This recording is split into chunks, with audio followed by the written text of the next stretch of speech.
Ancient Egyptians kept lions on leashes and mummified their favorite monkeys. We know them for pyramids and pharaohs, but their private lives were filled with creatures that blur the line between pet and god. This journey uncovers the most shocking animals that lived in Egyptian homes, from sacred crocodiles adorned with gold to hyenas raised as status symbols. You will discover a hidden world of devotion, power, and bizarre companionship that redefines our understanding of this ancient culture. How did a civilization so advanced come to worship household pests, and what drove them to mummify millions of animals in an industry of faith? What does your own relationship with animals say about the society you live in today? A cat in ancient Egypt was not merely a pet. It was a living piece of a goddess, a divine protector woven into the fabric of daily life. This deep connection began with the goddess Bastet, often depicted as a woman with the head of a lioness or a sleek domestic cat. She was the embodiment of the home, of fertility, and of benevolent protection. To have a cat in your house was to have a fragment of Bastet's spirit watching over your family, a sacred presence that purred and prowled through your rooms. This divine status was backed by the full force of the law. Harming a cat was not just a crime against an animal, it was a direct offense against the gods and the state, punishable by death. The Greek historian Diodorus Siculus wrote of a visiting Roman who accidentally killed a cat, only to be seized and executed by an angry mob, despite the pharaoh's attempts to intervene. This was the level of reverence these animals commanded. Yet, beyond the temples and the myths, there were very practical reasons for the cat's exalted position. These skilled hunters were the ultimate guardians of Egypt's grain supply. In a civilization built on the abundance of the Nile, massive granaries stored the wealth of the nation, and they were constantly threatened by rats and mice. Cats were the silent, efficient security force that protected the food that fed an empire. They earned their keep 1,000 times over, saving countless tons of grain from destruction. This perfect combination of divine symbolism and indispensable utility cemented their place not just in Egyptian homes, but in Egyptian hearts. When a beloved cat died, the mourning was profound. The entire household would shave their eyebrows as a sign of grief, but the farewell did not end there. The cat would be carefully prepared for its journey to the afterlife. Its body was meticulously mummified, wrapped in fine linen, and often placed in an elaborate coffin, sometimes shaped like a cat itself. The scale of this devotion is almost incomprehensible. In the late 19th century, an excavation at the site of Beni Hassan uncovered a truly staggering sight. Not a few dozen, not a few hundred, but tens of thousands of mummified cats were found in a single, vast cemetery. They were stacked and bundled, a silent city of the sacred dead. Tragically, many of these mummies were later shipped to England to be ground up and used as fertilizer, a stark and sobering contrast to the reverence with which they were first laid to rest. This mass mummification was an industry of faith, a testament to a bond that transcended the boundary between the everyday and the eternal. This deep reverence for cats created an entire economy of devotion. Across Egypt, temples dedicated to the goddess Bastet operated what can only be described as sacred catteries. Priests bred millions of cats specifically for a single, solemn purpose, to be mummified and sold to pilgrims. A visitor to the temple would purchase a mummified cat as a direct offering to the goddess, a physical vessel for their prayers for protection, fertility, or good health. This was not a small-scale operation. It was a massive industry, with priests carefully wrapping the bodies in intricate patterns and placing them in decorated coffins, ready for their final placement in the catacombs. The scale is almost unimaginable, with one burial site alone containing the mummified remains of nearly 80,000 animals, a number that speaks to a truly national obsession. The bond between Egyptians and their cats was not confined to the temple. Archaeological discoveries reveal a relationship that was intensely personal. Excavations of homes have uncovered the skeletons of cats found buried with great care, sometimes wearing delicate collars or bracelets made of precious metals and stones. These were not anonymous temple offerings. These were beloved companions, laid to rest with their families, adorned with the jewelry that marked them as cherished members of the household. They were given their own tombs, their own coffins, and provisions for the afterlife, just like any human family member. This practice shows a love that transcended their religious duty, a genuine affection for the creature that shared their home. This profound cultural attachment, however, may have led to one of history's most unusual and tragic military defeats. The Greek historian Herodotus tells a story of a battle at the city of Pelusium between the Egyptians and the invading Persians. According to the account, the Persian king Cambyses II was aware of the Egyptians' sacred regard for felines. In a cunning and ruthless move, he ordered his soldiers to gather as many cats as they could find and paint their images on their shields. As the Persian army advanced, they drove these living cats before their ranks. The Egyptian archers, faced with the terrifying prospect of harming a sacred animal, found themselves paralyzed. Their religious devotion, so deeply ingrained, became a weapon used against them. The story goes that the Egyptian forces broke, unable to commit what they saw as a grave sin, and the city fell. While historians debate the literal truth of this event, the very fact that such a tale was told and believed for centuries reveals an undeniable truth. The world knew that an Egyptian would sooner surrender than raise a hand against a cat. While cats guarded the home and the granary, another animal stood by the Egyptian's side in the field and in the tomb. Dogs were not just pets, they were loyal partners in life and essential guides for the perilous journey beyond it. The most common was the tessem, a sleek, agile creature with large pointed ears and a curled tail, resembling a modern basenji or a small pharaoh hound. These dogs were constant companions, depicted in hunting scenes racing alongside their masters, helping to bring down gazelles and other game. They served as vigilant guardians of the homestead, their sharp barks warning of intruders in the night. But their role ran far deeper than simple utility.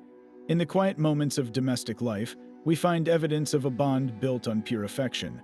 Archaeologists have uncovered the graves of dogs buried with great care, some even resting beside their human families. One touching discovery revealed a puppy, carefully laid to rest with a little leather collar, a silent testament to a love that transcended its practical duties. This deep connection between humans and hounds was mirrored in the divine realm. The jackal-headed god Anubis, the great protector of the dead and weigher of hearts, was the most famous canine deity. But he was not alone. Another god, Wepwat, whose name means opener of the ways, was also depicted as a jackal or a wild dog. He was a scout for the souls of the deceased, a divine pathfinder who cleared the obstacles on the road to the afterlife. To own and care for a dog was to live with a living symbol of these powerful guides. It was believed that the loyalty a dog showed in life would be mirrored in death, its spirit remaining faithful and protective. This belief led to one of the most profound expressions of this bond, the mummification and burial of dogs alongside their owners. For an Egyptian hoping to navigate the underworld's many dangers, a canine companion was the ultimate safeguard. A mummified dog buried in the same tomb was not merely a sentimental gesture. It was a spiritual necessity. The animal's spirit was expected to awaken in the afterlife, using its keen senses to protect its master from demons and to help find the correct path to the Hall of Judgment, just as Anubis and Wepwat would. In the city of Abydos, a sacred site for the worship of Osiris, a sprawling cemetery was discovered containing the remains of countless dogs, each mummified as an offering to Wepwat. People would pilgrimage there, purchasing these sacred mummies to inter, hoping to secure the god's favor for their own journey after death. Yet the most personal acts were found in more intimate family tombs. There, a single dog, often the family's own beloved pet, would be carefully prepared, wrapped in linen, and placed in its own coffin or right beside its master's sarcophagus. This was a soul preparing for eternity with its most loyal friend, a guide who knew the way through the darkness because it had already proven its devotion in the light of day. These loyal companions were not anonymous animals. They had names that echoed their personalities. We know this from the leather collars and stone stelae discovered in their tombs. A dog might be called Brave One for its courage in the hunt, or simply Blackie for the color of its coat. Names like reliable and good herdsman speak to the deep trust placed in these animals, while useless, found on one collar, suggests a sense of humor and affection that feels strikingly modern. The bond went far beyond a simple name, however. At Abydos, archaeologists uncovered a tomb that perfectly illustrates this devotion. In a sacred space reserved for the highest elites, they found the carefully prepared burial of a single dog. It was not just tossed into a pit. This treasured hound was laid to rest in its own coffin, accompanied by a stash of meticulously folded linen, a valuable resource intended for its use in the afterlife. This was not a mass-produced temple offering, but a deeply personal farewell to a family member. The Egyptians' relationship with dogs even extended to a form of early breed management. The art they left behind shows a remarkable variety in these animals. Some are depicted as lean, long-legged sighthounds built for incredible speed. Others appear more robust, with powerful jaws and sturdier frames, likely guardians or hunting partners for larger game. This consistent representation across centuries of artwork points to a sophisticated understanding of selective breeding. They were not just letting dogs run wild. They were carefully pairing animals to emphasize and perpetuate specific, desirable traits. This conscious shaping of their canine companions reveals a society that saw these creatures as more than tools. They were projects of love and loyalty, partners whose very forms could be refined over generations. But the affection for dogs and cats was merely the beginning. For those at the very pinnacle of Egyptian society, a truly exotic companion was the ultimate declaration of power and global reach. Monkeys were the super pets of the elite, living treasures imported at great cost from the fabled land of Punt, a place shrouded in mystery somewhere to the south. To own a monkey was to possess a piece of a distant, almost mythical world, a direct link to the far-flung trade networks that brought ivory, incense, and exotic woods to the pharaoh's court. The most commonly kept species were baboons and the smaller, more nimble vervet monkeys. These intelligent creatures served a fascinating dual purpose. They were sources of endless amusement, their playful antics a form of living entertainment in the royal palaces and noble villas. Yet they were also practical helpers. Tomb paintings show monkeys assisting in the harvest, climbing into the high branches of fig and date trees to pick the ripe fruit that was out of human reach. This blend of utility and delight made them prized members of the household. Their status is immortalized in the art that decorated the walls of tombs. In countless scenes of domestic life, you can find a monkey perched contentedly under its owner's chair, or sitting on a noblewoman's lap, a clear symbol of her wealth and sophistication. These were not wild animals kept in cages.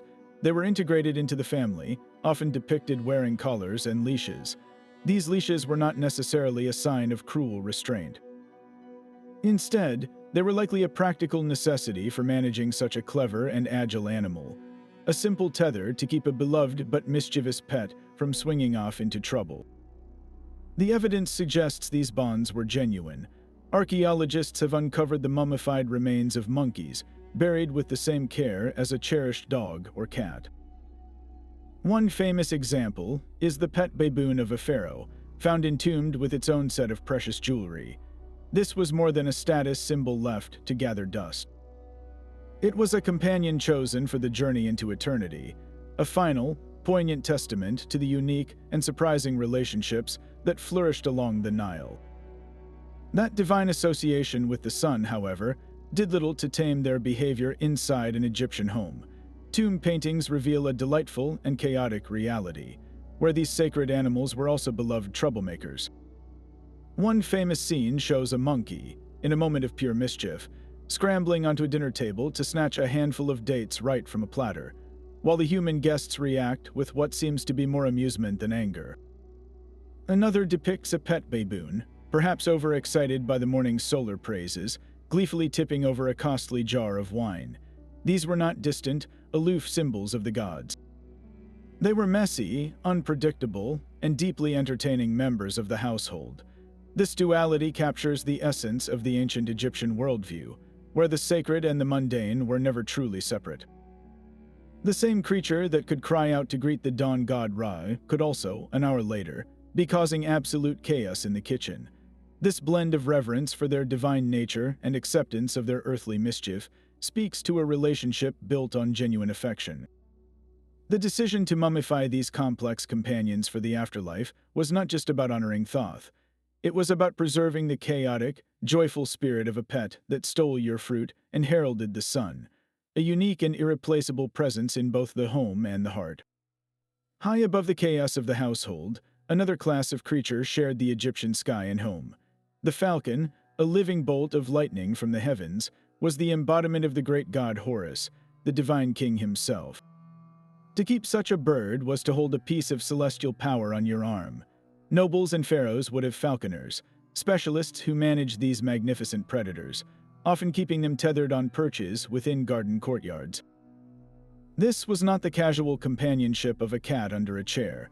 This was a statement of authority, a direct link to the god who protected the ruler of Egypt. The birds were likely used in hunting, their incredible speed and vision making them unparalleled partners in the pursuit of waterfowl, but their primary value was symbolic.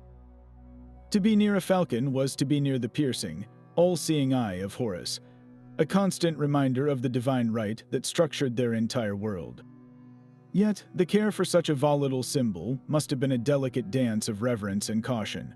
Imagine the focus required to handle a creature that represented the very pillar of kingship, its sharp talons and sharper eyes, a daily lesson in respect for the forces it embodied. This veneration for avian life took a very different, and far more widespread, form with the ibis. This peculiar wading bird, with its long, curved beak and quiet demeanor, was sacred to Thoth, the god of wisdom, writing, and the moon. While you would not find an ibis perched in a typical living room, they were kept in their thousands within the sacred precincts of Thoth's temples. These were holy flocks, cared for by priests, and their presence was believed to please the god of knowledge. Pilgrims would travel to these temples not to see the birds as pets, but to purchase their mummified forms as votive offerings. The scale of this practice is almost beyond belief. At the burial site of Tuna el-Jebel, archaeologists have found catacombs containing not hundreds, not thousands, but millions of mummified ibises, each one a silent prayer for wisdom or a plea for Thoth's favor in the afterlife. This creates a striking contrast. The falcon was a solitary, regal companion for the elite, a personal connection to Horus. The ibis was a god's property, a faceless member of a sacred multitude, its value measured in its death and its contribution to a collective spiritual endeavor. But the relationship with birds was not solely about gods and offerings. For a more familiar, domestic scene, we can look to the gardens of noble estates, where elaborate aviaries housed birds kept for both pleasure and purpose. Geese and ducks were common features. They provided eggs and meat, yes, but wall paintings also show them waddling through ornamental gardens, their presence adding life and movement to the landscape. They were, in a sense, both livestock and living decorations. Some of the wealthiest Egyptians constructed vast, netted enclosures stocked with colorful songbirds and waterfowl, creating a private symphony of chirps and quacks. This was a display of control over nature, a way to curate a piece of the wild Nile right outside one's window. It speaks to a desire not just to use animals or to worship them, but to simply enjoy their beauty and their company, a sentiment any birdwatcher today would instantly understand. The sheer volume of these sacred birds is almost beyond human comprehension. At the sacred necropolis of Saqqara, a sprawling labyrinth of tunnels was dedicated solely to the avian dead. Within these dark catacombs, archaeologists did not find a few hundred carefully placed mummies. They discovered chambers stacked floor to ceiling with millions of mummified ibises and falcons, a number so vast it feels more like a geological layer than a cemetery. This was not a spontaneous act of devotion. It was a highly organized industry of faith, operating on an industrial scale for centuries. The temples maintained vast aviaries, essentially sacred factory farms, where priests bred and raised these birds in enormous numbers for a single, specific purpose. Each bird was destined to become a votive offering, a physical vessel for a prayer. A pilgrim would travel to the temple, purchase a mummified bird, and present it to the priests, who would then inter it in the catacombs as an offering to Thoth or Horus.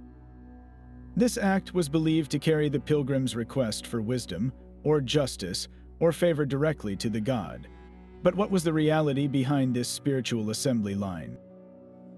Modern science has peered inside these ancient linen bundles using advanced imaging techniques, revealing secrets the priests never wrote down.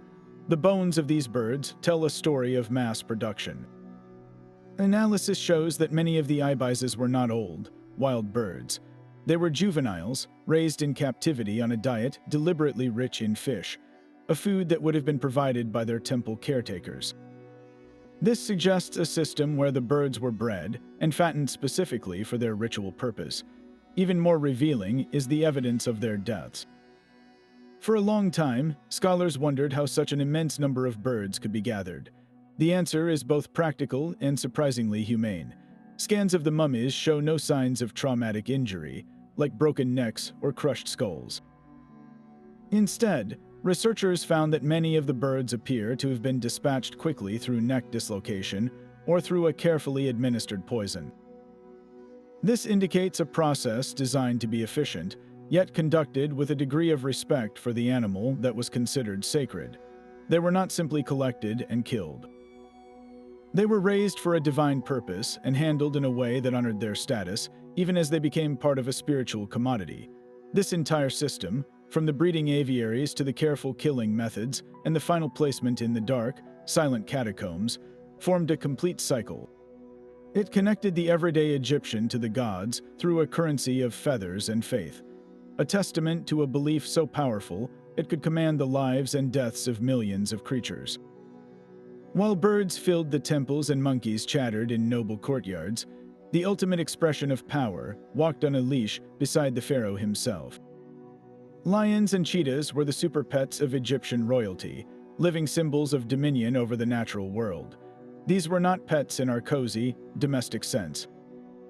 A lion was a physical extension of a king's authority, a walking emblem of the pharaoh's role as the fierce protector of Egypt.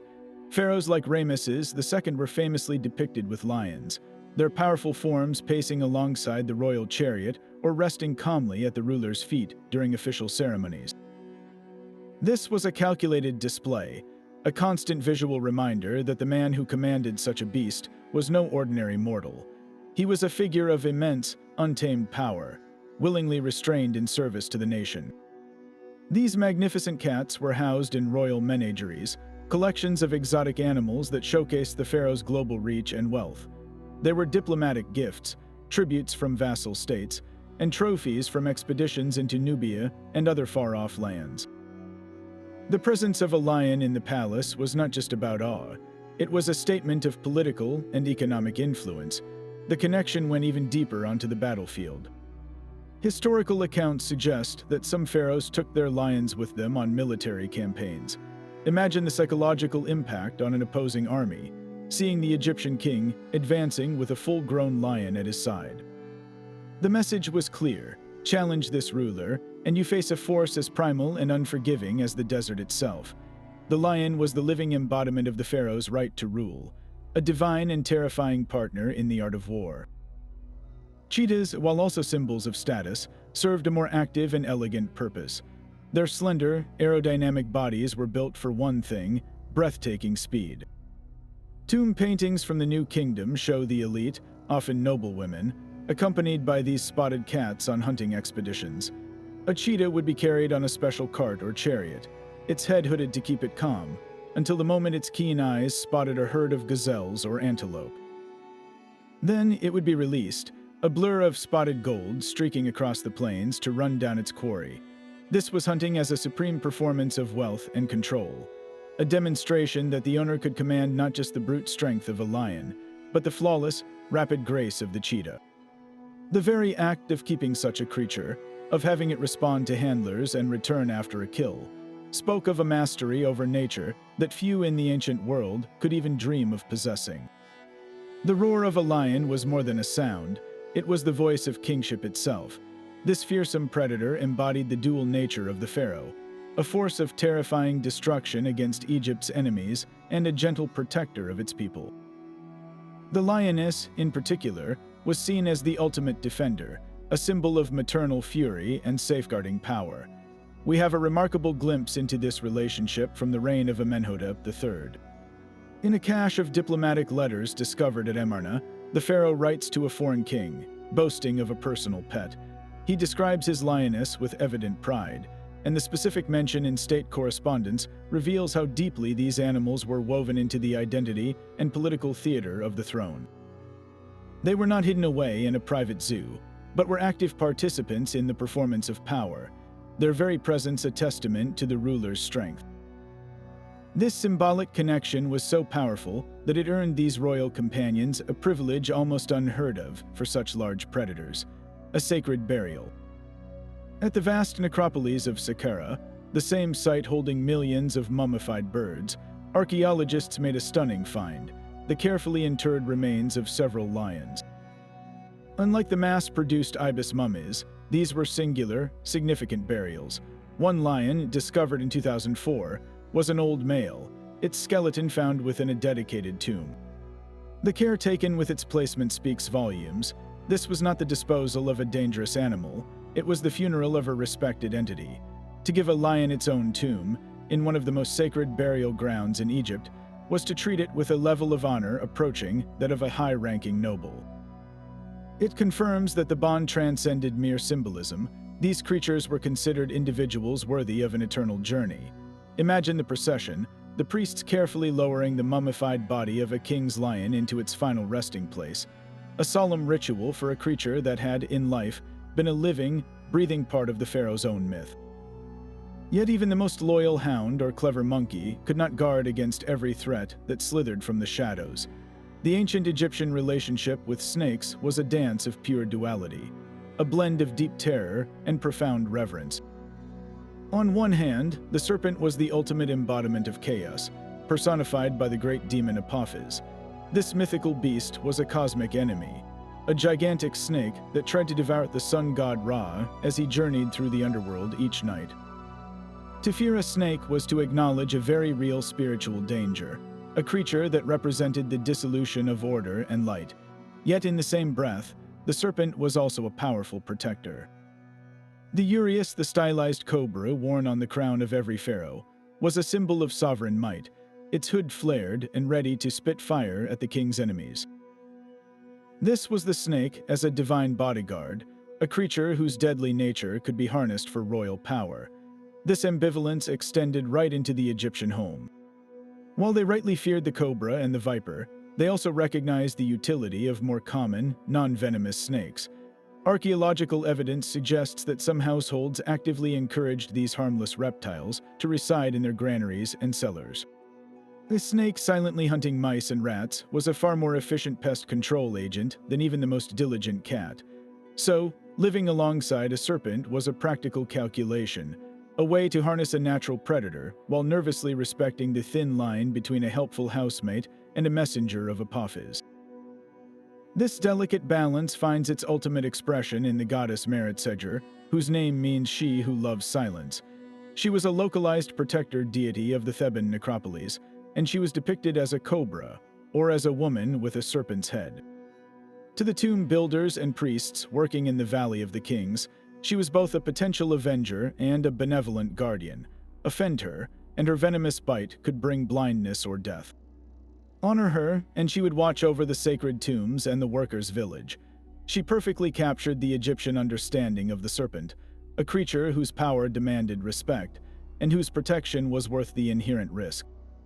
If the snake represented a controlled, domesticable danger, the crocodile was raw, untamed power made flesh.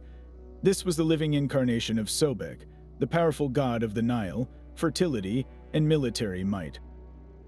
Depicted as a man with the head of a crocodile, Sobek represented the dual nature of the river itself, life-giving and nurturing, yet capable of sudden, violent death.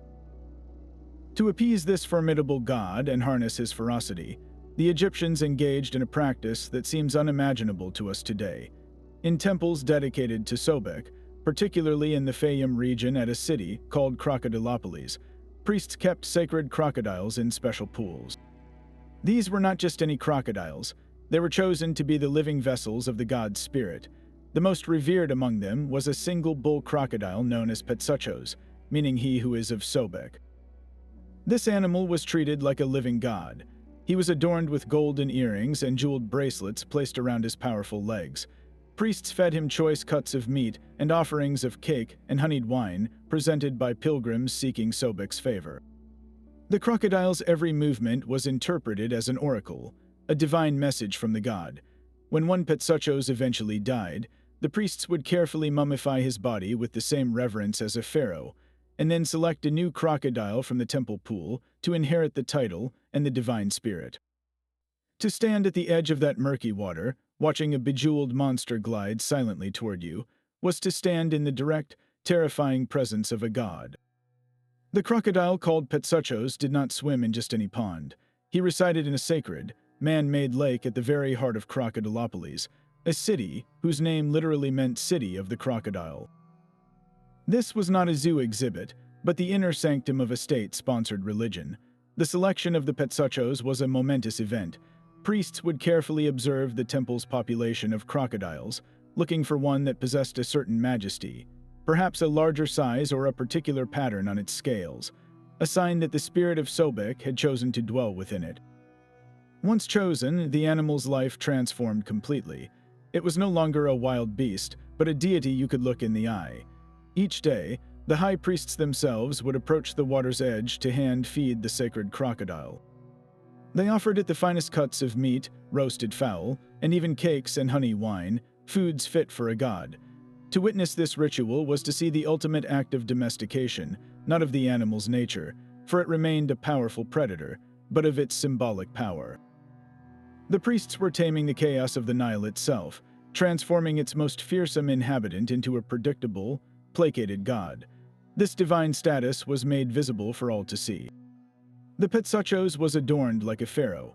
Craftsmen fashioned delicate golden earrings and intricate bracelets studded with semi-precious stones like lapis lazuli and turquoise. These priceless jewels were not merely draped over the creature, they were carefully fitted, likely when the animal was in a torpid state, perhaps cooled by the water or after a heavy meal.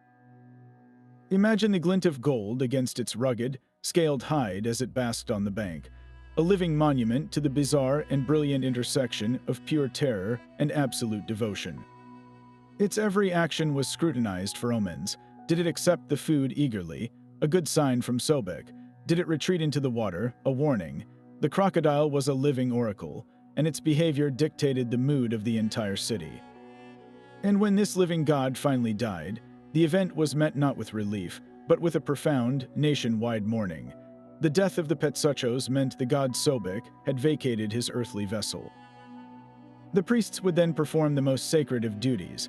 The crocodile's body was treated with the utmost care, meticulously mummified with the same complex rituals used for the ruling pharaohs.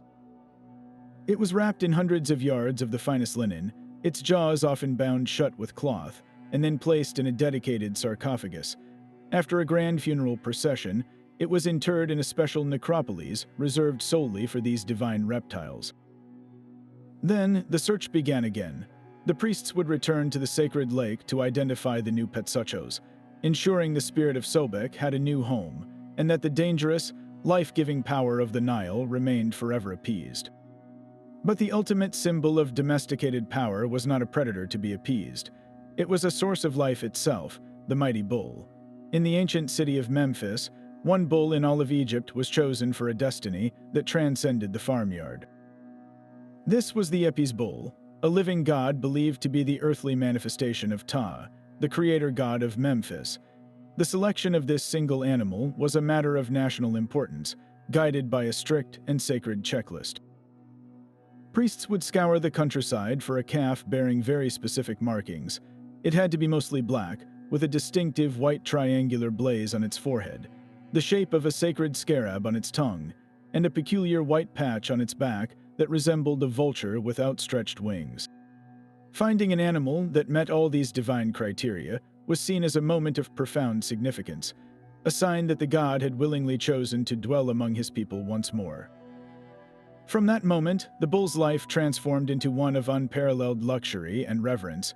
It was moved into its own luxurious temple, the Apian, where it was attended by a dedicated staff of priests. It ate from golden troughs, was adorned with the finest jewelry and sacred amulets, and its every need was anticipated and met. The public was allowed to visit the temple complex to catch a glimpse of the living god in its courtyard, and its movements and behaviors were closely watched as oracles.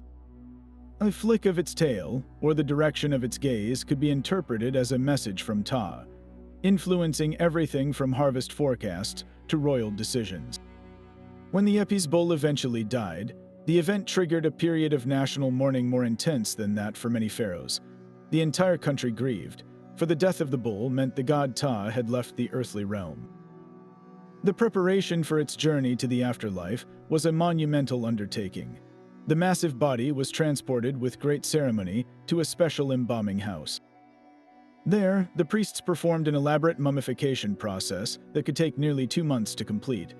Its organs were carefully removed and placed in ornate canopic jars, and its body was packed with natron salt to desiccate it before being wrapped in hundreds of yards of the finest linen. The result was a mummy of staggering size and presence.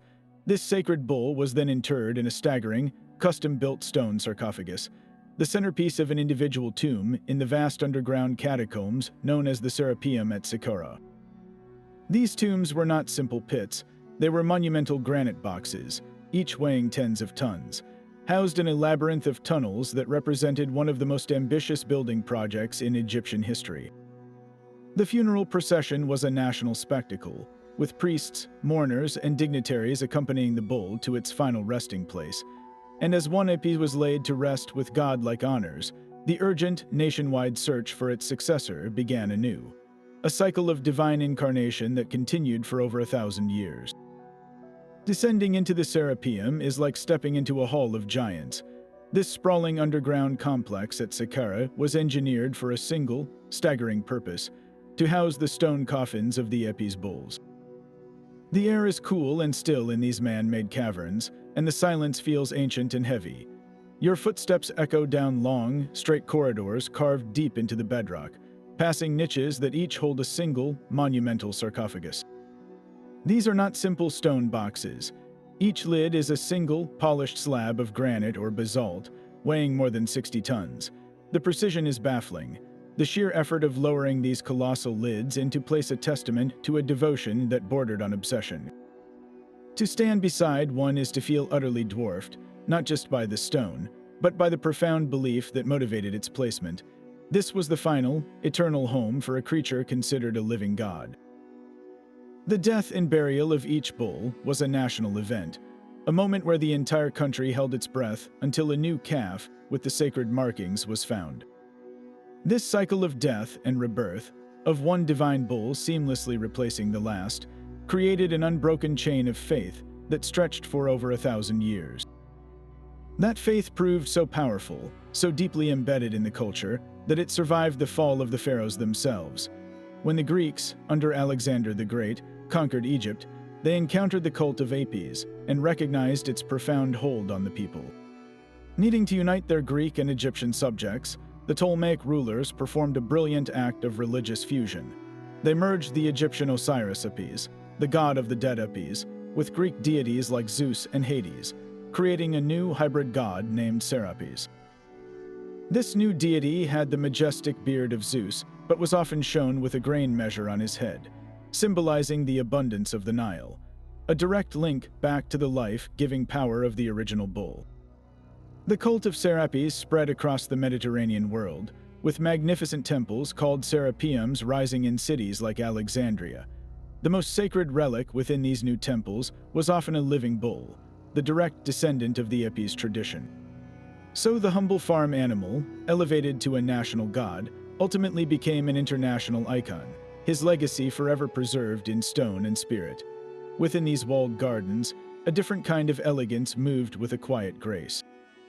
For the Egyptian elite, the ultimate symbol of a tamed wilderness was not a predator on a leash, but a delicate gazelle or a nimble ibex wandering freely among the ornamental pools and sycamore trees. Tomb paintings from Thebes provide us with intimate portraits of this relationship. In one vivid scene, a noblewoman sits serenely, extending her hand to offer a treat to a slender gazelle that has gently approached her. The animal is not tethered or caged. It is a voluntary companion in this cultivated paradise. These creatures were living art, their slender legs and alert ears adding a touch of untamed beauty to the manicured landscape. They represented a conquest not of force, but of charm, a way to bring the soul of the vast, open desert directly into the heart of one's private estate. Their presence was deeply symbolic, a constant reminder of the hunt, that primary sport of kings and nobles. Yet here, in the garden, the pursuit was over. The quarry was now a guest, its wildness pacified by luxury and affection.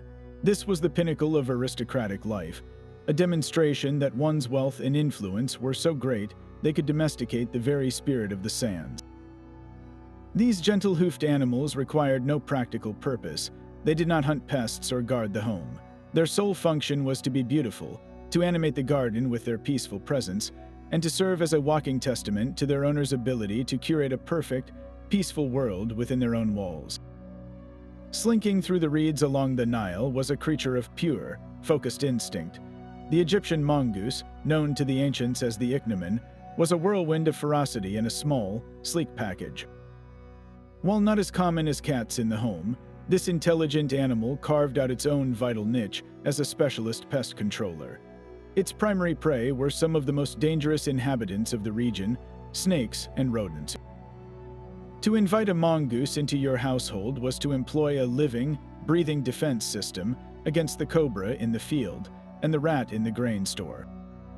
Its lightning-fast reflexes and immunity to many venoms made it one of the few creatures that could not only survive an encounter with a viper, but could triumphantly drag the dead serpent back to the doorstep.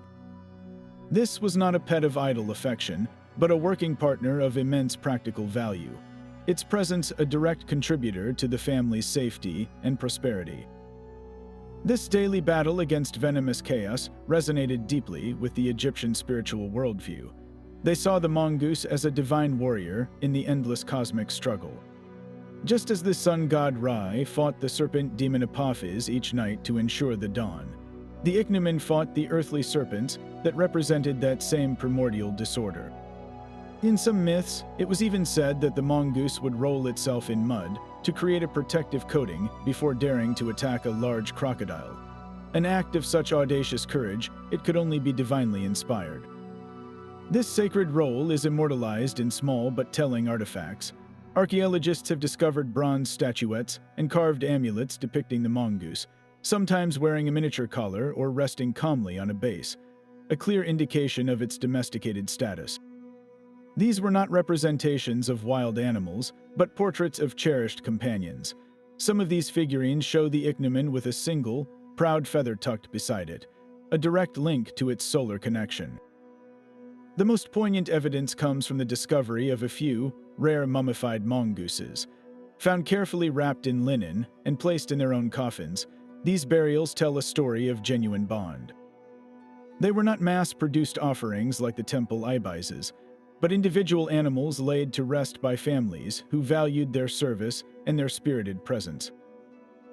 To live with an ichneumon was to live with a tiny, terrestrial sun god, a slayer of serpents whose daily victories echoed the triumphant journey of Ra across the sky. Yet even the mongoose could not protect against every peril of the Nile. Beneath its deceptively calm surface lurked a creature of immense and contradictory power, the hippopotamus. This was the ultimate paradox of the river, a beast responsible for more human deaths than any crocodile, yet also the sacred form of one of Egypt's most beloved protectors. A full-grown bull hippo was a force of pure destruction, capable of shattering a reed boat with a single bite, its territorial rage turning the life-giving waters into a place of sudden terror. It represented the untamed chaos that the Egyptians believed constantly threatened their orderly world. And yet, from this same animal, arose the goddess Taweret, whose name means the Great One. She was depicted as a stout, upright hippopotamus, heavily pregnant, with the paws of a lion and the back of a crocodile. She was not a figure of fear, but the supreme guardian of mothers and newborns, a divine midwife who used the very ferocity of the hippo to frighten away evil spirits that might harm a woman or her child. To invoke Taweret was to harness that raw, protective fury and direct it toward the most vulnerable moments of life. This duality was not just spiritual, it was practiced. While no one would dare keep a full-grown hippo in their home, there is compelling evidence that the royal court managed the impossible. Inscriptions and tomb scenes suggest that young hippopotamuses were captured and raised in the pharaoh's menageries, those vast collections of exotic power. Imagine the spectacle of a juvenile hippo, splashing in a specially constructed palace pool. Its clumsy, rounded form a living symbol of the king's ability to subdue even the river's most dangerous inhabitant. It was a walking statement, a demonstration that the pharaoh's authority could gentle the wildest heart of the Nile itself. The ultimate expression of this complex relationship lies in the discovery of hippo mummies. These were not the mass-produced offerings of the bird catacombs. Mummifying a creature of such size and power was a monumental, expensive undertaking. The fact that it was done at all speaks to a profound veneration. These mummies represent a final, respectful act of appeasement toward the animal's dangerous spirit, and perhaps a direct offering to Taweret herself for her protective blessings. To carefully wrap and preserve such a formidable beast was to acknowledge its power completely, to honor the line between nurturing life and delivering death, a line the Egyptians saw embodied in every ripple of the Nile. But the Egyptians' fascination with aquatic life was not limited to the terrifying power of the hippo. In the sun-dappled gardens of the wealthy, water was also a source of tranquility and beauty. Elaborate ornamental ponds, shimmering at the heart of private estates, were not left empty. They were stocked with fish, their colorful scales flashing just below the surface as they darted among the lotus blossoms. This was a deliberate luxury, a way to bring a curated piece of the Nile's vitality directly into one's personal oasis. The gentle movement and quiet splashes of these fish added a living, dynamic element to the garden, a testament to an owner's refined taste and their desire to harmonize with nature's aesthetics. Among the most popular of these living decorations was the Nile tilapia, a fish revered for more than just its appearance. This species exhibits a remarkable form of parental care, with the female often sheltering her eggs and even her newly hatched young inside her mouth for protection. The Egyptians observed this behavior and saw in it a powerful symbol of rebirth and regeneration, themes central to their entire worldview. To watch the tilapia in your own pond was to witness a miniature drama of life, death, and renewal, a daily reminder of the cycles that governed their universe. This appreciation for fish, however, could transform into absolute reverence in specific regions, governed by strict religious taboos. In the city of Oxyhinchus, named for a sharp-nosed fish found in the Nile, this particular creature was considered sacred. To the people living there, eating an Oxyhinchus fish was not merely a dietary choice, it was a profound sin, an act of sacrilege against a local god. The origins of this taboo are lost to time, but it likely stemmed from a local myth where the fish was believed to have eaten a piece of the god Osiris after his body was dismembered and scattered across Egypt. Because of this, the fish became a living relic, a sacred custodian of the god's essence. The penalty for catching or harming one was severe, enforced not just by priests, but by the entire community's deeply held beliefs. This creates a fascinating contrast. A fish that was a common food source in one town could be utterly forbidden just a short journey down the river. It reveals a landscape where divine rules were not uniform, but were shaped by local stories and the unique geography of faith. So, from the tranquil garden pond to the sacred waters of a city's canal, the humble fish could be either a simple pleasure or a divine entity, its status flowing as unpredictably as the Nile's own current. Even the most powerful pharaohs sought to push the boundaries of control further. Among the most shocking animals to be brought into the sphere of human influence was the hyena. In the stark cliffs of Beni Hassan, a series of tomb paintings from the Middle Kingdom depict a scene that baffles and fascinates modern viewers. We see hyenas, their powerful jaws and sloping backs unmistakable, tethered to posts. Men are shown gripping their muzzles, while others appear to be force-feeding them, perhaps slabs of meat, in a deliberate effort to fatten the creatures. The interpretation of these scenes is complex. Some Egyptologists suggest this was a practice of rearing hyenas for their meat, a rare and potent delicacy. Yet the very act of keeping them, of trying to tame such a notoriously difficult animal, points to a deeper, more symbolic purpose. To leash a hyena was to do more than just secure a meal. It was an ultimate display of dominance, a statement that even the most untamable, carrion-eating symbol of the wild could be subdued by human will. The sheer danger of this endeavor is hard to overstate. Hyenas possess one of the strongest bite forces in the animal kingdom, capable of crushing bone. They are intelligent, socially complex, and inherently unpredictable. Attempting to handle them, to bring them into any kind of captive environment, would have been a terrifying and deadly gamble. For the elite who commissioned these tomb scenes, that was precisely the point. The risk itself was the proof of their status. A nobleman depicted with a hyena was not just showing off an exotic pet. He was communicating that his power was so absolute, his control over the natural world so complete, that he could command the loyalty, or at least the temporary submission, of a creature that embodied chaos and decay. What kind of person looks at a laughing hyena and sees not a threat, but a potential companion? The answer is someone for whom the entire world, from the sacred to the savage, was a canvas for their own authority. Could an insect ever be considered a pet? For the ancient Egyptians, the answer was a profound yes when it came to one particular creature, the sacred scarab beetle. This humble insect, known to them as Khepri, was not an animal you would cuddle on your lap, but its symbolic weight was immense. Khepri was the god of the rising sun, a deity who rolled the fiery orb across the sky each morning, just as the scarab beetle rolled its ball of dung across the earth. This daily act was seen as a perfect metaphor for the sun's journey, making the beetle a living emblem of rebirth, creation, and the eternal cycle of life. While we have no records of scarabs being kept in individual homes like cats or dogs, it is highly likely that temples maintained sacred gardens or enclosures where these beetles were encouraged to thrive. In these hallowed spaces, priests and pilgrims could observe the scarab's sacred labor, watching this small, determined creature enact the cosmic drama of rebirth right before their eyes. The beetle's cultural presence, however, was everywhere. The most common form of ancient Egyptian art and jewelry we find today is the scarab amulet. These were meticulously carved from stone or faience, a glazed ceramic, and then pierced to be worn as a necklace, a ring, or sewn onto mummy wrappings. To wear a scarab was to carry a piece of that regenerative power with you, a constant reminder that each new day was a chance for renewal, and that death was merely a prelude to a new dawn. These amulets were not mass-produced trinkets, they were deeply personal objects, often inscribed on the flat underside with the name of a king, a protective spell, or the owner's own name, binding the individual's fate to the beetle's eternal promise. A person was buried with scarabs to ensure their own successful rebirth, placing their trust in the humble insect that had mastered the art of rolling the sun into existence. So while no Egyptian child likely took a scarab for a walk on a string, the creature was cherished, its image woven into the very fabric of their spiritual life, a pet not of the household, but of the collective soul.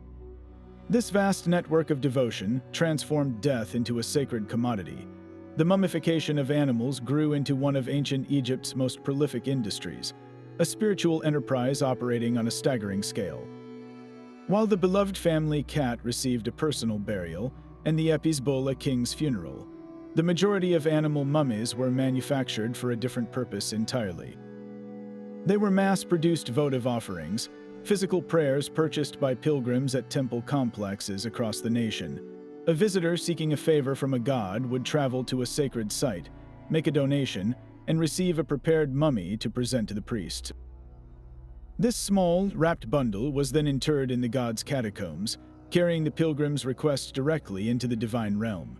It was a transaction of faith, a way for an ordinary person to connect with the gods through a tangible, eternal object. The quality of these mummies, however, varied dramatically, revealing a clear economic hierarchy within the spiritual marketplace.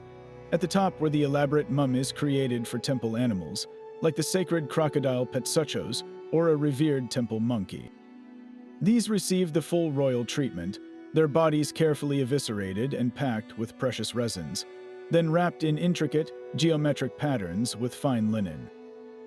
They were placed in painted wooden coffins or even stone sarcophagi, treated with the same reverence as a high priest. But for the average pilgrim, the options were far more modest. The most common mummy was a simple linen bundle, sometimes containing a complete, carefully prepared animal, but just as often holding only a few bones, a feather, or even a single egg. These were the budget offerings, affordable for every level of society. Archaeologists have even discovered bundles that contain no animal remains at all, merely being packed with mud, sticks, or reeds. This was not necessarily a case of priestly fraud, but likely still considered a valid offering, its power residing in the intent of the giver and the ritual of consecration performed by the temple. The system was designed to be inclusive, ensuring that everyone, from the wealthiest noble to the poorest farmer, could participate in this economy of divine favor. The sheer volume is what truly defies belief.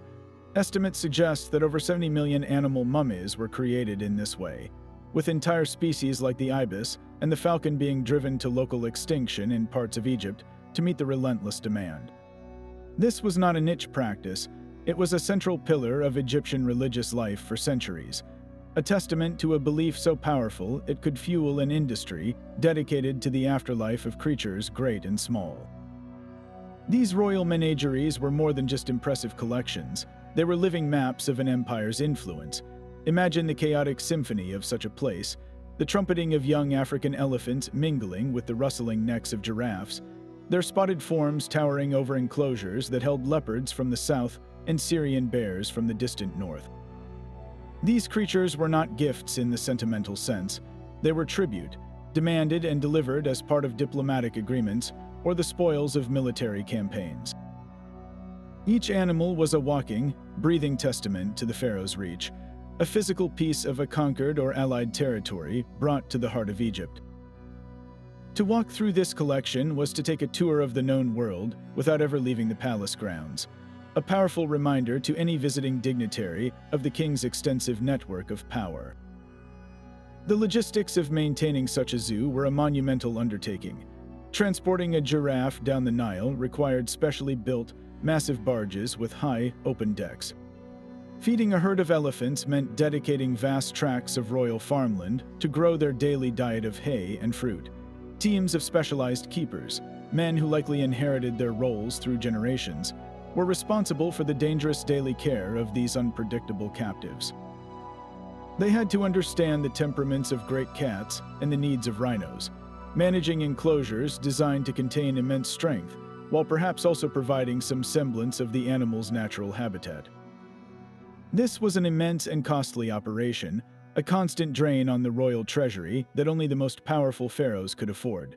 The very expense was part of the point, proving that the crown possessed not just the authority to acquire such wonders, but the vast resources needed to sustain them. Their primary purpose was theater, a spectacle of power staged for an elite audience. During grand festivals or to impress foreign ambassadors, the pharaoh would host events within the menagerie. Imagine a scene where the king, seated on a raised throne, orders a lion to be released into a secured arena with a captured antelope. The swift, brutal demonstration was not merely for entertainment.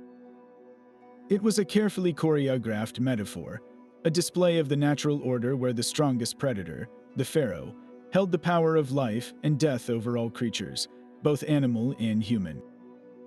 These spectacles made abstract power visceral and terrifyingly real. The royal menagerie was the ultimate expression of control, a place where the entire world, in all its wild and wonderful diversity, was gathered, caged, and presented as a possession of the man who ruled as a god on earth. The bond between an Egyptian and their cat would feel strangely familiar to any of us who share our homes with an animal today.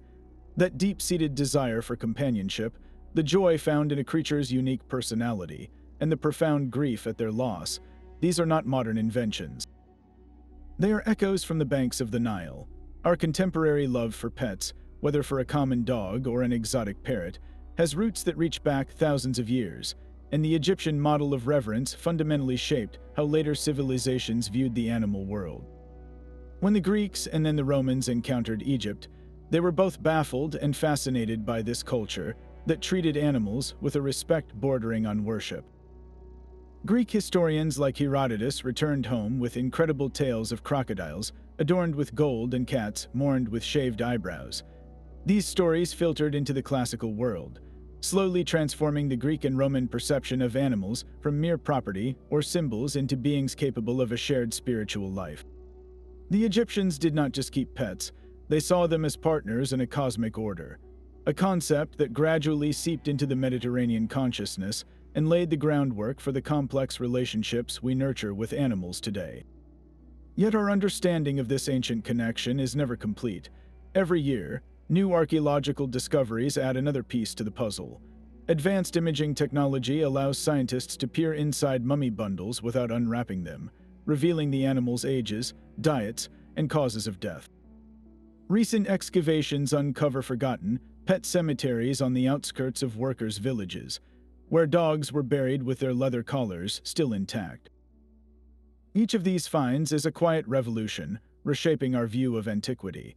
They prove that the impulse to care for another species, to see a soul behind the eyes of a creature not our own, is one of humanity's oldest and most enduring traits.